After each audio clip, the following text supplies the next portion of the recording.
Hi అందరికీ cut work నెక్ని cut work షేప్లో ఎలా కుట్టాలో చూపిస్తాను.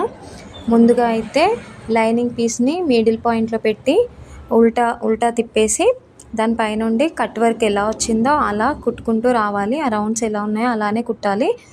అలా కుడితేనే మనకు కట్ వర్క్ అనేది షేప్ కరెక్ట్గా కనిపిస్తుందండి. ఆ షేప్ ఎలా వస్తే అలానే కుట్టాలి.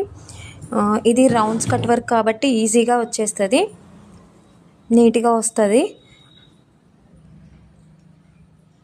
తర్వాత ఎక్స్ట్రా క్లాత్ కట్ చేసుకొని కట్స్ ఇవ్వాలండి. కట్స్ ఇచ్చేటప్పుడు జాగ్రత్తగా కట్ చేయాలండి. ఒక్కోసారి హోల్స్ కూడా పడుతుంది. ఆ హోల్స్ పడకుండా చూసుకుంటూ కట్ చేసుకోవాలి. నెక్స్ట్ ఉల్టాయించి దానిపైనుండి ఒక కుట్టేసుకోవాలండి. ఆ కట్స్ ఎలా ఉన్నాయో కట్ వర్క్ లాగానే కుట్టుకుంటూ రావాలి. అలా వస్తేనే మనకు కట్ వర్క్ అనేది నీట్గా కనిపిస్తుంది.